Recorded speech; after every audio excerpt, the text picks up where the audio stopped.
Bruno, thank you so much for bringing down the car. Thank you for having me. I'm a big fan of the channel, so it's pretty wild to be in the space itself. No, I really appreciate it. No, the information you sent through about the car was like, okay, we've got to get this through. So I guess we might as well just start talking about it straight away. What's your history with Porsche? My history with Porsche, I would have to say it starts with my dad.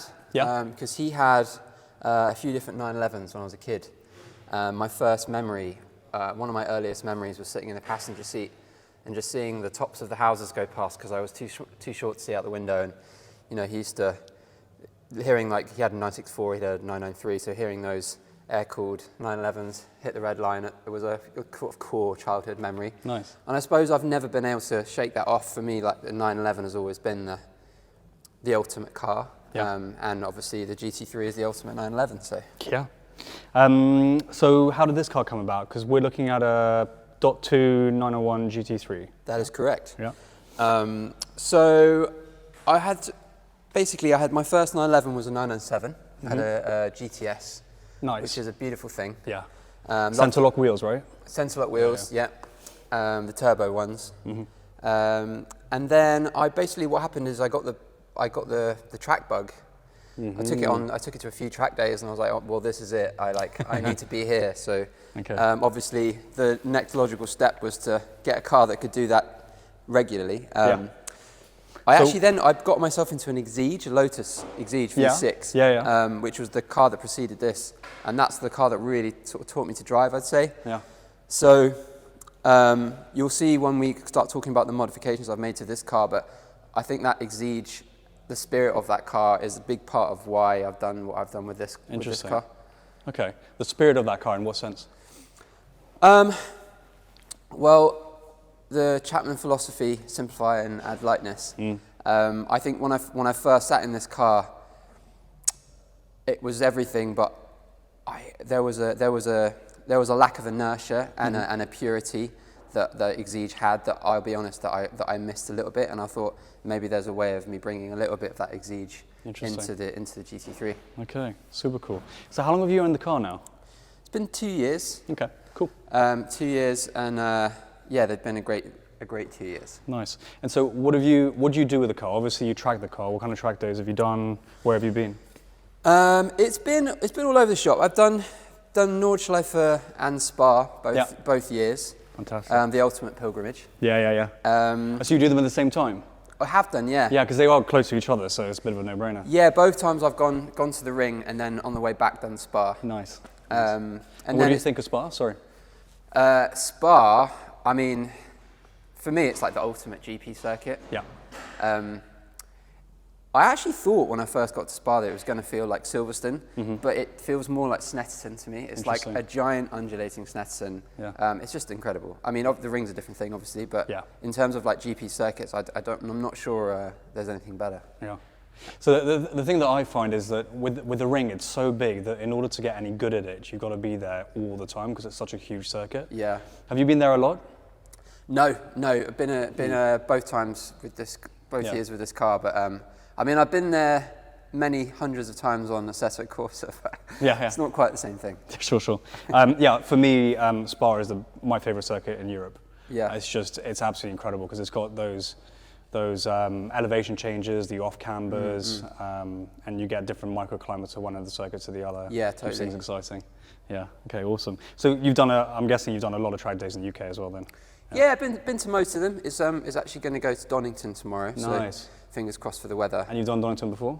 Yeah. Yeah. I mean, that's up there for me in terms of English circuits. Yeah, same. So for me, it's my favorite circuit. I think it's got a beautiful balance of everything. Elevation changes, off cambers as well, actually. Yeah. And it works quite well when there's a mixture of like old stuff and new stuff. Yeah. I find that there's enough corners to be able to try and catch up with the newer things. Do you take the old ones on? Yeah. So not stuff this old. Let's have a think. Like the 73 RSR over there. That the last time I had a circuit was in Donington. That's brilliant. Wow. 74 as well. Wow. And there's a 993 that's not in here, which I built as a track car. Yeah. As opposed to and that car that I've taken to Donington. But it's been a long time since I've done track days. Yeah. And who do you do them with, the track days? I mean, everyone. I mean, javelin, RMA. Yeah. done a few different people. Yeah, yeah.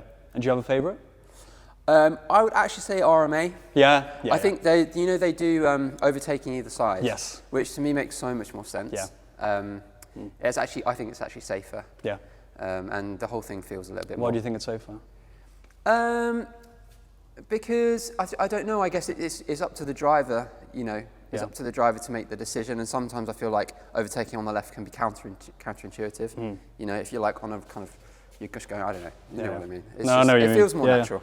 Yeah, no, I've done a few track days with RMA, and in fact, the last spa day I did was with them, and it was absolutely phenomenal. The pace is good; it's nice and strong. Yeah. It can get a bit. Because there are quite a few cars which are testing on some of their track days. How do you feel about that? Because that's always a bone of contention. I think it's quite funny. You're just like driving down the back straight, and then you look in the mirror and there's nothing there, and then you look again, there's like a Bentley GT3 on your bonnet. It's like, where did you come from? Yeah. No, that's cool. Okay, so you bought the car 2 years ago, and one of the reasons I wanted to get you in was because of the extensive list of modifications you've done to the car. So. Should we start going through them? So the car is it GP white? What's the color? So the color is Carrara white. Carrara white. Not Carrera, as people always call it. Is that right? Okay. Yeah, it's Carrara with an A, and so it's a slightly creamier, sort of subtle off-white. It's got a bit of history as well, because I believe this is the color that Porsche painted their race cars historically. Interesting. The racing white. Yeah. But it's a great color if in certain lights. If it's a dank day in the grey and it looks dank and grey, and if it's a beautiful blue day, it really reflects and it shifts. Because actually, looking closely at it earlier, I was seeing that there's a lot of fleck in it actually. Yeah. Really so cool. I think it's a metallic color. And so the car is a Club Sport. What's the spec? Yeah. So the base car. Going back to what I was saying about the kind of the wanting it to be as lightweight as possible, I got the lightest spec that you can get, nearly, which is manual. Manual's I think about 50 kilos lighter than the PDK, and then it's got carbon ceramics. It's got the bass lights and bass stereo, which, believe it or not, I think adds up quite a lot of kilos if you get the PDLS and the Bose. Interesting. God, so you really went through this. I did. You weren't messing around. The only thing you really were a Lotus owner then. I know, it's so nutty. No, not at all. It's awesome. It's great. The only thing I made a concession on was the front axle lift, because you just need it. That's like 6 kilos or something, which is whatever. Yeah. And funnily enough, the Club Sport actually has quite a bit of weight because you've got the fire extinguisher and the roll cage. Yeah. But I just love the feeling of harnesses on a track. So it's interesting to hear you say that you chose a manual because it was lighter, because technically speaking the PDK would be faster, because most people choose a manual because they want that engagement, but it sounds like you chose it for weight. Yeah, I mean, if I wanted a car that was fast, I would have bought a McLaren or something. I mean, this is more than fast enough, I will say. Yeah. Arguably too fast. Yeah. It's already at the point, the speed that this car has in it is to the point where if you're enjoying yourself, you're probably being irresponsible. Okay. So for me, that's where the threshold lies on a road car. Yeah, interesting. There's a reason why the GT3's had 500 horsepower for 15 years or something. Yeah. And it's, from what I understand and remember, the current GT3 is still using the same engine from the previous GT3, is that right? Yeah, pretty much. The new ones, I think they've got ITBs, but other than that, it's the same engine, pretty much. Which is basically the Cup car engine, I believe. Okay. Awesome, cool. So let's start talking through modifications. Have you done anything to the running gear? Because I noticed the car is sitting pretty squat, and the first thing that comes to mind is maybe the wheels? The wheels, the alloys are different. They're the Manti. They're the Manti BBS. Okay, cool. Basically, the whole car is a GT3 MR. I just haven't put the aero on. Okay. But everything else that you get as part of that package. So I've got the 3-way adjustable coilovers, which are a collaboration with KW. Okay. I've got the wheels, which are a forged aluminium BBS wheel. They're not the magnesium ones, even though they look like the magnesium ones. They save, I think, roughly 3/4 of the weight of the magnesium ones, but if you run wide at paddock bend, which I may have done the day after I fitted them, It costs Why a the few what, hundred. sorry? At Paddock at Brands Hatch. Oh, right, okay, yeah, yeah. You know, if you scuff them up, it costs a couple hundred quid to fix rather than a couple of thousand quid to fix. That's a really good point, because magnesium is really something you need to be very careful of, right? Yeah, I've heard horror stories. So actually, it's a bit of a no-brainer for someone who's really going to properly track their car. I think so. Yeah. I think so. Yeah, interesting. Yeah, I run BBSs, old BBSs on some of my cars, and when it comes to refurbishing them, you always want to you always want to scan them to make sure they haven't got any hairlines cracks, because those things are lethal. That's really interesting. Okay, and what's cool about these wheels also is they really look stock. I mean, unless you saw the little BBS logo. Yeah. They look very OEM. Totally. I mean, they have this design has a bit of history, because they go back. This Manti design, you see them on the 996s. Like there's been that same design. It's like similar ones on I think on the 918 as well. But like for me, they don't feel like I put like the gold BBSs on it or something. It feels like it could be a stock car. Yeah, no, I like it. It's nice. It's a subtle modification that only those that know would know, so it's cool. They also save, I mean, I think it's 10 kilos in total all around the car. Okay. Which is unsprung weight. Yeah. And I would say, even though 10 kilos is not a big number, in terms of like the feel of it, that was one of the biggest mods. Like there's like a real sense of lack of inertia when you're just everything you're doing, driving, turning, the whole feeling of the car becomes a little bit more nimble. Interesting. And so you've got the ceramics. One of the big fears that people have is the price of looking after ceramics, servicing them over the long term. So did you ever think about, from a track perspective, running potentially steels? I didn't, because I just love the ceramics so much. Yeah. Like they feel incredible. When you really stamp on a ceramic, it's like you can feel the texture of the road in your foot. And I've upgraded the brake fluid. I've upgraded the lines. We've got braided lines, and I've also put the Manti pads on it. So I've done everything that I can to protect them. Yeah. But I mean, ultimately, if they break, they break, and I'll put some surface transforms on them. That's what I was going to ask. Surface transform seems to be the thing that people go to, isn't it, for servicing them? Okay, awesome. I mean, they're still 10 grand, but is it? What are they from Porsche? New? More than double that. Fuck. Okay, yeah. So yeah, bit of a no-brainer. Okay. Yes. Awesome. Yeah, I was looking at. Yeah, awesome. So you're running Pilot Sport Cup 2s. Yeah. And how do you find the tyres? They can be tricky. Yeah. They've got a bad rep, and for a good reason. I mean, if the temperature drops below about 10 degrees, it's game over. Really? Yeah, and if it's cold and wet, you just go home. So what are the symptoms? Just like four-wheel slides at all time at incredibly low speeds. Yeah. I mean, when it's hot, they're fantastic, and when it's wet and warm, they're fine, because at least the grip's consistent. But yeah, they just stop working under 10 degrees. So I just tend to not go out if it's cold and wet, basically, at a track day. Yeah, because I think I've noticed the same thing. So with like softer compounds, even if it's wet, it's actually okay, because it's such a soft compound, it's so sticky. Yeah. Even though the tread pattern might not be optimal compared to something that's more of an all-season. Yeah. But just having that softer compound does make the difference. Yeah. And so, do you run Cup 2s primarily because you use it on track? Is that really the focus here? I mean, the car was designed for them. It was designed around this tyre, because I had Trofeo R's on my Exige, and I love them. Yeah. But the guys at JZM told me that the car doesn't suit them as much. I'm still interested to try them, to be honest. But they don't last very long, Yes. Trofeo R's. Yeah, so I did an RMA day with the 993 on Trofeo R's. Yeah. And what I found amazing is that normally tyres, they get to a certain temperature point, and they kind of fall off the edge. Totally. Whereas those, I just found, you just kept going, and they would just take it and take it and take it, just letting more and more and more air out of it. And by the time at the end of the track day, you're like, fuck, there's nothing left in this tyre. Yeah. But I did find that after 2 days, I was on canvases by the time I got home. Yeah. Yeah. A lot of punctures as well. Really? You drive over some detritus in London and it's game over. Right. Okay. Interesting. But yeah, these are great. Yeah. They're just like a really good all-round tyre. Yeah. I think for someone like you that tracks the car as much as you do, the Cup 2s make sense. I would say that the majority of people, and I wouldn't say who have GT3s, do they track them or do they keep them as road cars? You know what? There's a disappointing lack of people with these cars at track days. Yeah. I get a lot of comments like, "Well, it's nice to see someone actually using it." But I mean, I don't know. I get it. It's like, you know, it's not a cheap car, but it's such a shame when that's what it's meant to do. And it's not doing it. And it's not doing it. Yeah, exactly. yeah. No, you're right.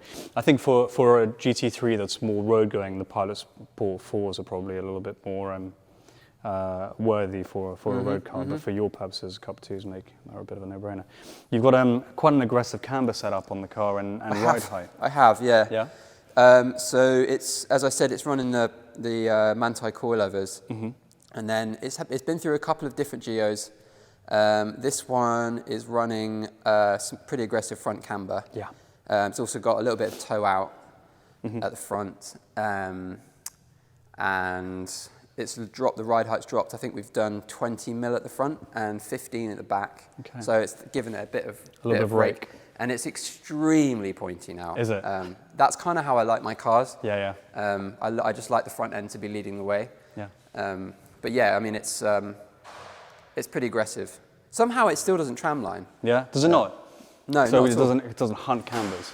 It's funny. I had a GT4 RS in New York for a couple of weeks, 1 week, and I found that was tramlining really badly. So kudos to JZM with their geos. They really know what they're doing. Interesting. Wonder whether the toe has got an effect on that. Yeah. Interesting. Okay, cool. And how about roll bars? Are you on stock anti-roll bars?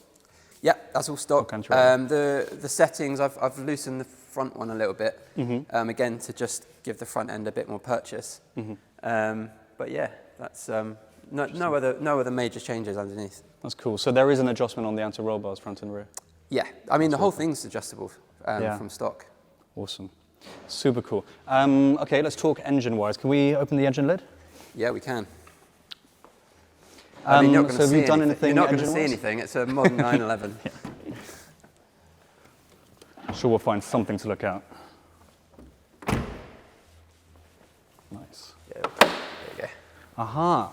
So what is that? So is that stock? Yeah, this is stock. Interesting. They're very easily breakable, actually. Yeah. Not that I'd be speaking from experience or anything. I had no idea. So they come from the factory without a what's the word I'm looking for? The strut or whatever it is. Yeah, interesting. Okay, yeah, they're really lightweight, and then they're really dinky. You have to be super careful when you're pulling it back down. That looks like a 3D part you could print for pretty cheap. There's a little business there for someone, I think. Yeah, yeah. Awesome. A nice amount of carbon fiber there. Okay. Yeah, it's not the most exciting thing looking at the back of a 911 these days. It does look a bit like a computer. You know, computer fans. Yeah, gaming computer. Yeah. Yeah, game computer. Okay, awesome. And flywheel, clutch.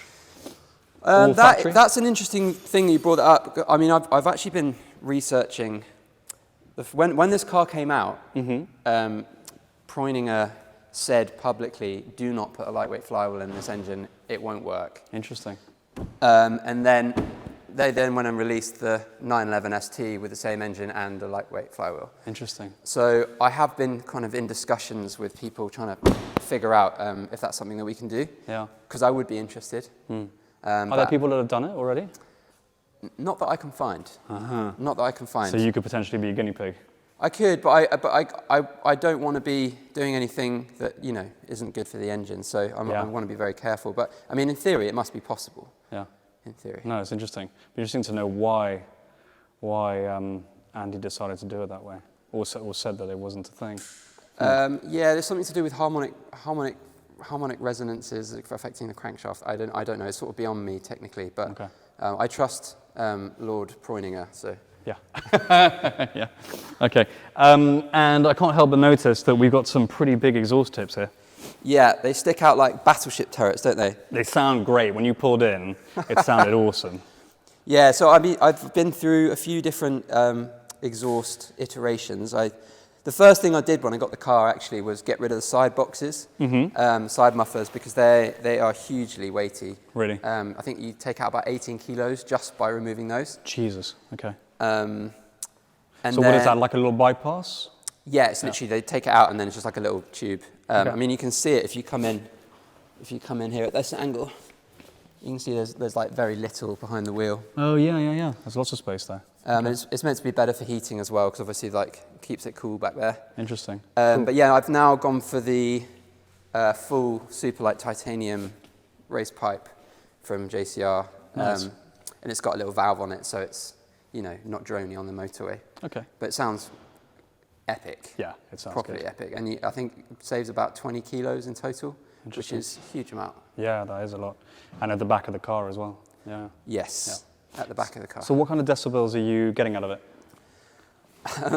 Enough to get kicked off of a few track days, Oh, shit. actually. Okay. I basically don't go anywhere that's below 100, and I've got some down pipes that I can just fit if I get told off. Okay, what sort of like decibel devils, that kind of thing, you just hook on the end? They're literally, you take off these tips, Yeah. they're made by JCR, and you just screw on, there's like 3 bolts, you just screw them on, and the pipes point towards the floor, so they don't set off the noise regulations. Nice. Yeah, so it's a pretty thought out system then. Yeah. Yeah.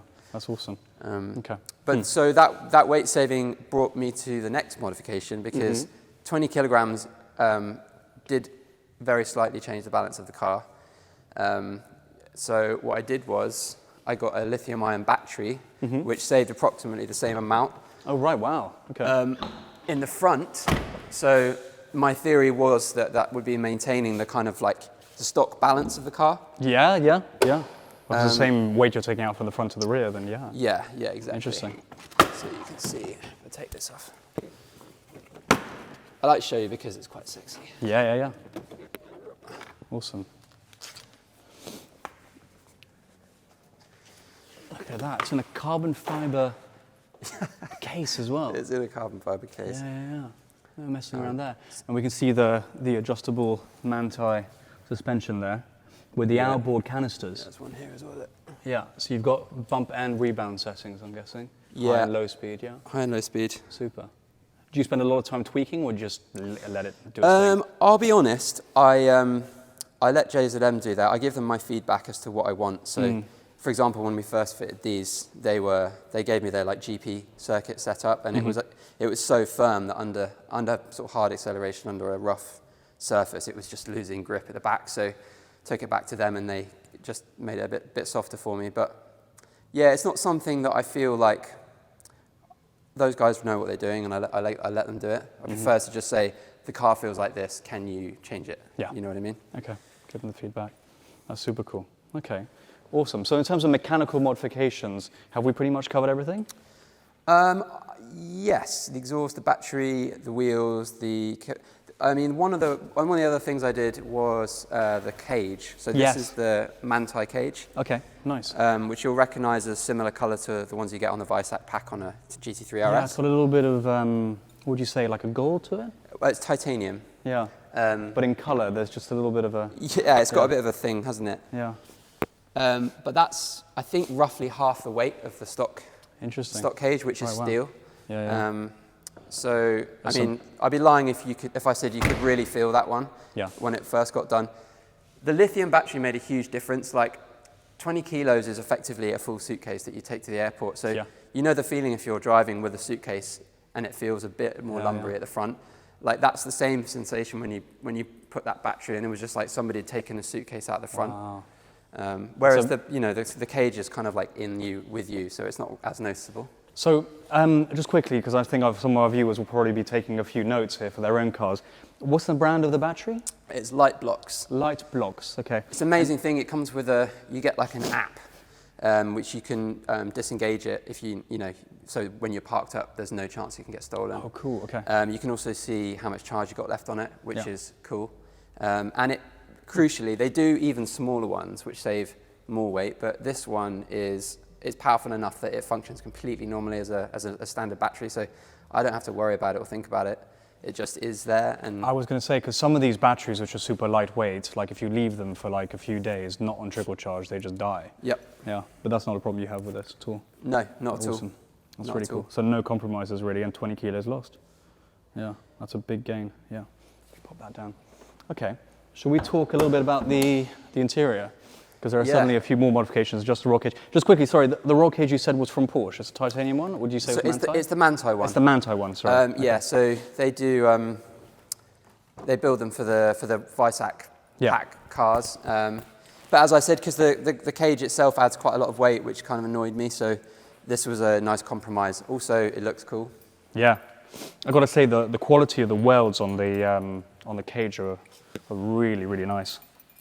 Yeah. Yeah, it's a beautiful thing. That's super cool. Okay. In terms of anything else on the interior, these inserts were handmade by a guy in Germany called Justin Plastic. He's incredible. You should check him out. He does like full interior restorations and any design you want, he'll do it. Nice. But yeah, these are like his sort of classic ones. So I thought they were. So he did just the inserts for you, is that right? That's it, just the inserts. Okay, but cool. there was something because the car's white, and then we have these red harnesses. I thought it might be nice to have one other thing that tied in with them internally. Yeah. It looks really nice. It looks really cool. Yeah, a lot of people do the inserts, but this is the first time I've ever seen this tartan anyway. It's really cool. Really nice touch. Yeah, Thank you. That. Yeah. Okay, fantastic. Yeah. Also, this is the car's 20,000th birthday, so it's quite nice that we're celebrating it here at Boxengasse. Well, yeah, it ticked over 20,000 on the way here. I'm honoured that you would do your 20,000th mile to come and see us. So yeah, I really think that cool. means it's officially not a low mileage car anymore, but I don't mind. Happy days. That's something to celebrate for sure. Absolutely. Yeah, especially the way that you use it. That's really cool. So, Bruno, some of our viewers, I'm sure, are going to be able to recognise you because you're a performer. I am. And I wondered if you could tell us a little bit about that. And I wondered whether there were any parallels, because often enough in like the Porsche sphere, like if you're into cars, you're into watches, you're into clothes, or you're into food, you're into music. Yeah. Often enough, like the attributes you find within a Porsche, like design, reliability, and performance or craftsmanship, are things that you find in other industries. So, as a recording artist, do you see many parallels between your love of automotive, Porsche, and what you do for a living? It's funny that you should bring that up. It's quite a profound question, but yeah, there's a huge amount of parallels. I think mostly for me, there's as somebody who spent a long time learning an instrument to a high level. When I was 13, really all the way to 21, I was kind of locked in a bedroom playing a guitar 6 hours a day. Awesome. And there's something about that kind of like deep level exploration and isolation and meditation when it comes to focusing on a very specific thing. The only thing in the world that I found comparable to that feeling is driving a car. Awesome. When you're driving around whatever track it is, the Nordschleife, Donington, and you're totally focused on the task at hand, that pure concentration where there's no room for anxiety or worrying about mistakes you've made or things you've got to do in the future. All you're thinking about is when I'm braking, when I'm turning, the balance of the car and the sound of the engine. And that for me is a musical experience. It's the same as when I'm improvising on stage, when I'm playing my guitar. It's very comparable actually. And also you get the adrenaline rush of being, when you're on stage, there's obviously a huge amount of like adrenaline running through you. So it feels the same. And in some ways, I guess it must be different because when you're performing with a band, and you also have the interaction of an audience, whereas you don't have that with a car. That's true, unless you're Lewis Hamilton. Yeah, true. Yeah. Okay. No, interesting. Really, really cool. Well, dude, thank you so much for bringing the car in. It's an awesome thing, and what's called, it is inspiring. It's got a good story on paper. When it came through, when your message came through, it was brilliant, and talking about it today is really cool as well. So. Well, thank you so much for having me. It's a real pleasure to be here. As I said, I've watched plenty of your videos, so it's kind of trippy to be in the video. But, dude, well, I appreciate that. Thank you for watching, and thank you so much, thanks for your time. I appreciate it. Cheers.